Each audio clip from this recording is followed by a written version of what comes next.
Hello, you're kicking off the 5 days edition of QPVN English News Bulletin. You're with Melinchi and here come the headlines. 10th National Congress of Vietnam Fatherland Front opens. Military continues to fully grasp and precisely assess situations.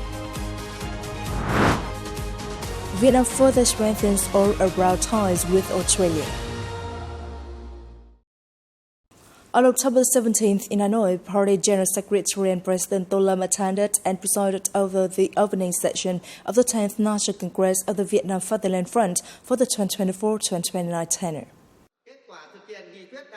In his address, General Secretary and President Tô Lâm emphasized that for the 94 years, the Vietnam Fatherland Front has played a crucial role in fostering national unity. It has mobilized the people to engage in patriotic movements, unlocking their creativity and collective resources. Through these efforts, the Front has been instrumental in helping the nation achieve its strategic goals at every stage of its history. Drawing from a proud legacy and invaluable experience, the Front has continuously evolved, particularly over the last term, by refreshing its activities and methods. Its core political role, alongside other social political organizations, has become increasingly clear. It has reinforced the overall strength of the political system and rallied the people in the course of national development and defense. One standout initiative has been the Great National Solidarity Day, which brings communities together at the grassroots level in an impactful and widespread way. Với những thành tích đạt được trong thời gian qua, with the achievements of recent years, the Vietnam Fatherland Front has truly lived up to its role as a political alliance and a vital link between the people and the government. It remains a key force in nurturing the strength of national unity, a bridge coordinating the party, government, and the people, and a guardian of the legitimate rights and interests of its members and the wider public.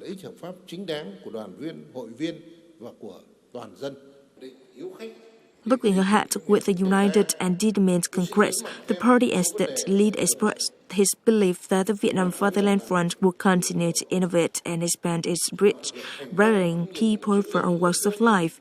Together, they will build on Vietnam's traditions of patriotism, resilience, and international solidarity, standing firm in the face of challenges.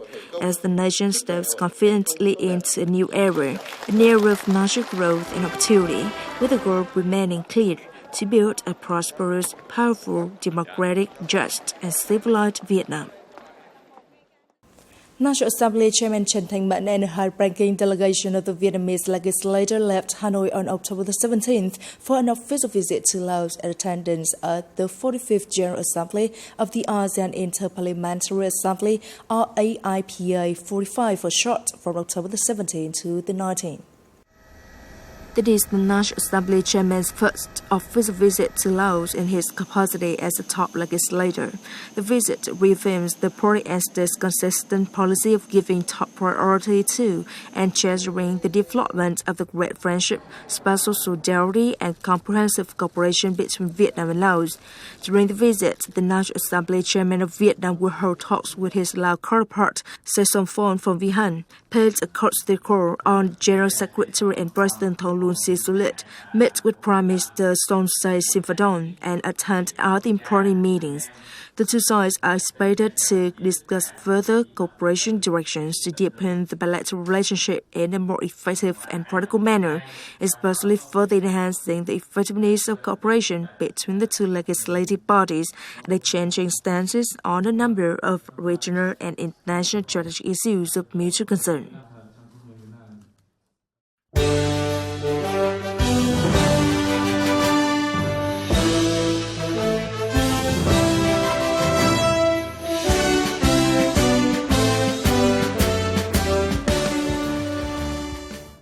General Phan Van Giang, Minister of National Defense, on October 17 chaired a conference of the Permanent Board of the Central Military Commission.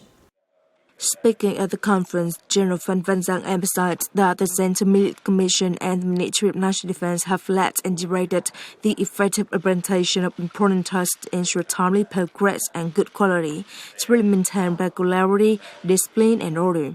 He requested the whole military to focus on doing well the work of political education, ideological orientation, information, and dissemination, while strengthening the protection of the party's ideological foundation against hostile viewpoints, while preparing and effectively organizing defense diplomatic activities.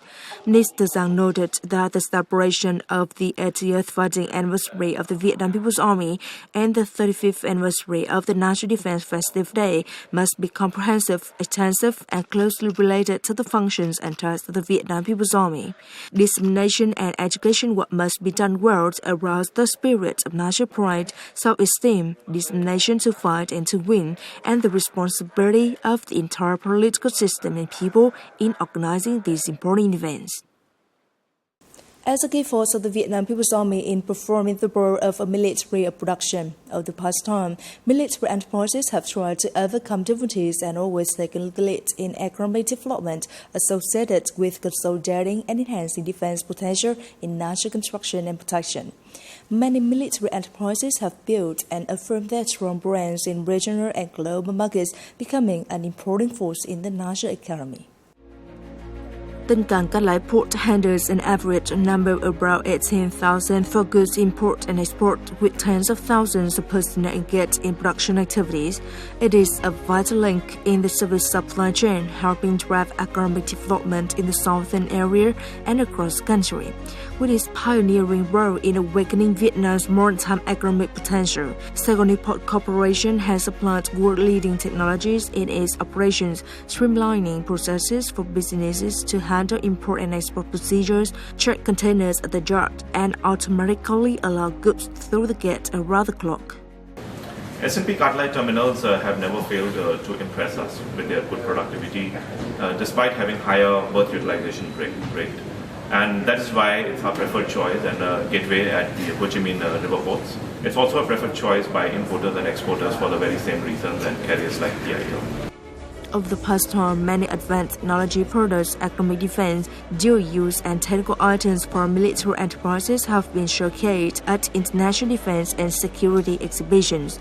Notably, the Made in Vietnam and Made by Viettel products demonstrate autonomy, independence, and a modern vision that aligns with technical trends while focusing on interactivity, drawing many visitors.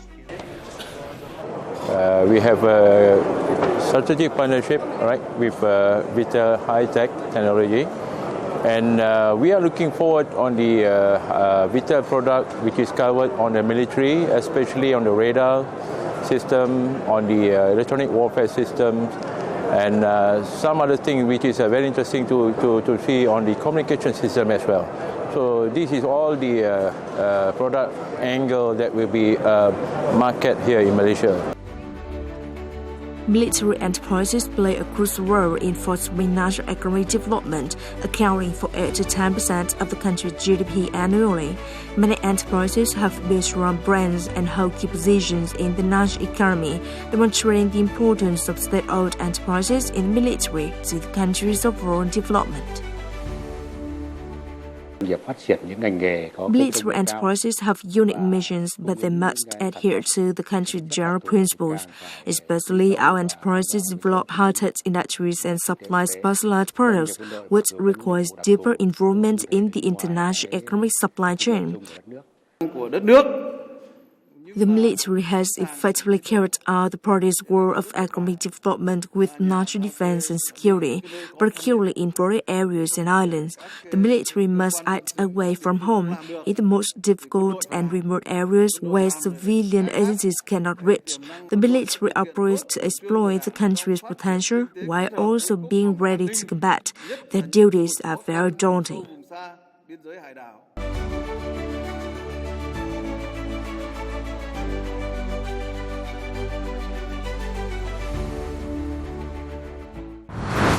Coming up next, Vietnam further strengthens all-around ties with Australia.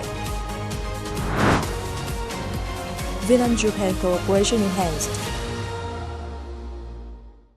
On October 17th, during an official visit to Australia and as part of co-chairing the Vietnam-Australia Foreign Ministers Conference, Deputy Prime Minister and Minister of Foreign Affairs Bùi Thanh Sơn held talks with Australian Minister for Trade and Tourism Don Farrell in Adelaide, the capital of South Australia. During the meeting, Deputy Prime Minister Sơn urged Minister Farrell to continue encouraging Australian businesses to invest in Vietnam, particularly in areas where Australia excels and Vietnam has strong potential. He also called for efforts to boost people-to-people exchanges, expand direct flight routes between the two countries, and create favorable conditions for Vietnamese citizens to enter Australia for study, work, and tourism. For his part, Minister Farrell emphasized the goal of making the two countries support each other's top 10 trading partners and doubling bilateral investment as allied in the enhanced economic engagement strategy.